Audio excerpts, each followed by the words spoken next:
प्रचार करुछु अतिबड़ी जगन्नाथ दास विरचित श्रीमद भागवतर 117तम भाग।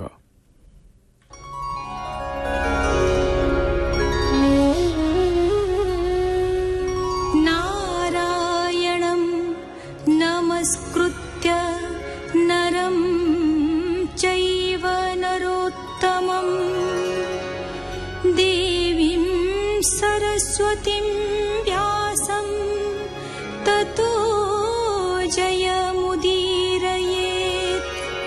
मूकं करोति वाचालं पङ्गुं लङ्घयते गिरिं यत्कृपातमहं वन्दे परमानन्दमाधवम्।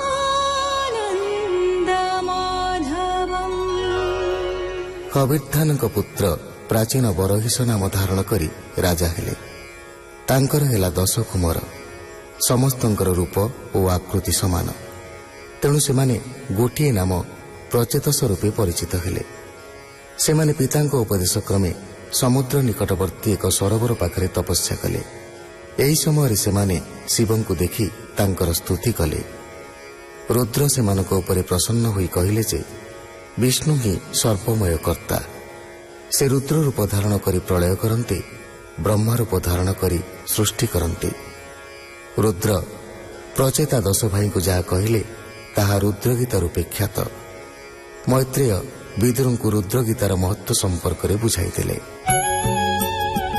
मैत्रेय उवाच एमंत स्मरी दयाचित से मुनि सत्वरे आगत। मुनिंकी देखिण राजन उठिला सन तेजिण। सत्वरे करी नमस्कार आनंदे पूजिला पयर। तार भक्ति भावे तोष से मुनिवर हेले बस। तू कर्म मार्गे हेलुहीन व्यर्थे गला तोर दिन। उच्छन्ने कहि नृपति भूमुनि मुझे मूढ़मती।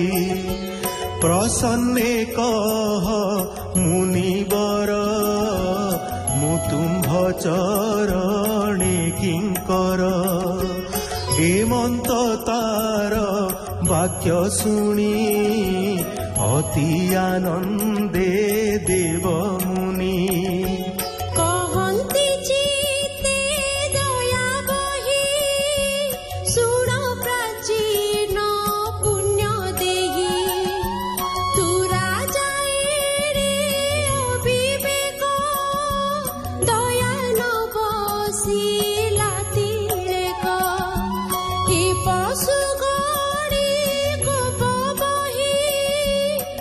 मृत्यु बात छंती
କି କୋଳାଗ୍ରତ କରି ସେ ମିଥ୍ୟା ନୃପ ଭଏ ଡରି ଭଏ ନ ଛାଡ଼େ ନୃପବର ଭୂମୁନି ମତେ ରକ୍ଷା କର।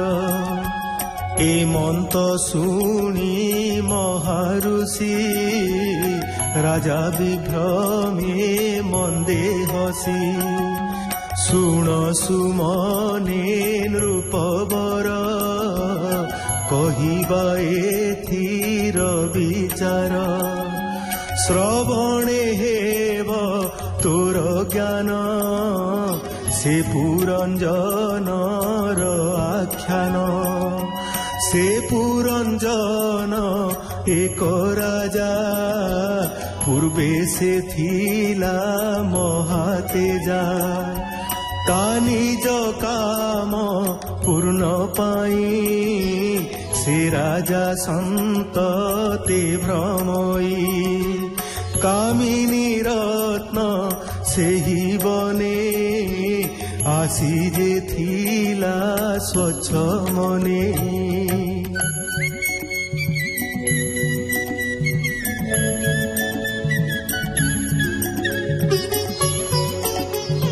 ନାରଦ ବାଚ ହେ ନୃପ ତୋର ପ୍ରାୟ ସେହି ସ୍ଥିରୀରେ ବସ କଲା ଦେହି। ସ୍ଥିରୀରେ ବସ ଯେଉଁ ପ୍ରାଣୀ ତାହାଙ୍କୁ ମନୁଷ୍ୟ ନ ଗଣି। ହେମନ୍ତ ସେ ଯେ ପୁରଞ୍ଜନ ବୋଧିଲା ଚାଟୁ ବାକ୍ୟ ମନ। ନୃପକୁ ଆତ୍ମହରା ଦେଖି ଅଳପ ହସିଲା ସୁମୁଖୀ କହେ ଲଳିତ ସୁବଚନ ଶୁଣ ହେ ବୀର ପୁରଞ୍ଜନ।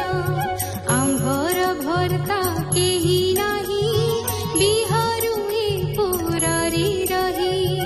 ଆମ୍ଭର କହିବା ଉଚିତ ତୁମ୍ଭେ ଯେ ଆମ୍ଭ ନିଜ କାନ୍ତ।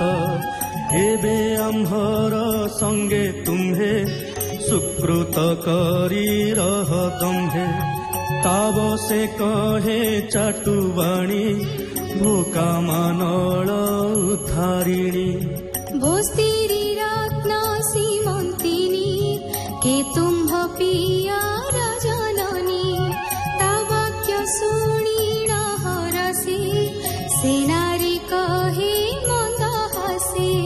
ତୁମ୍ଭେ କି ନ ଜାଣ ତୁମ୍ଭଙ୍କୁ ଏ ଭେଦ ପଚାର ଆମ୍ଭଙ୍କୁ। ଏକଇ ଆତ୍ମା ବେନି ଅଂଶ ପ୍ରକୃତି ଭେଦେ ବହୁ ଦୃଶ୍ୟ। ହେମନ୍ତେ ସେ ନାରୀ ରାଜାକୁ ସୋବସେ ରଖିଲା ତାହାକୁ। ତା ବିନା ଆଜ୍ଞାରେ ରାଜନ ନ କରି ଅନ୍ୟ କର୍ମମାନ। ଭଣାଇ ଦାସ ଜଗନ୍ନାଥ ଭାଷା ପ୍ରବନ୍ଧେ ଭାଗବତ। ଭଣାଇ ଦାସ ଜଗନ୍ନାଥ ଭାଷା ପ୍ରବନ୍ଧେ ଭାଗବତ। ଇତି ଶ୍ରୀମଦ୍ଭାଗବତେ ମହାପୁରାଣେ ପାରମହଂସ୍ୟାଂ ସଂହିତାୟାଂ ଚତୁର୍ଥସ୍କନ୍ଧେ ପୁରଞ୍ଜନୋପାଖ୍ୟାନେ ପଞ୍ଚବିଂଶୋऽଧ୍ୟାୟः।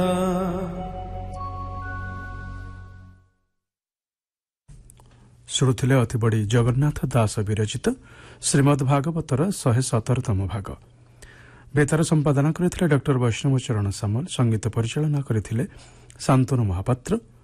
ବର୍ଣ୍ଣନାରେ ଥିଲେ ବସନ୍ତ ମହାନ୍ତି। ପ୍ରଯୋଜନା କରିଥିଲେ ସୁହାସ ମହାନ୍ତି।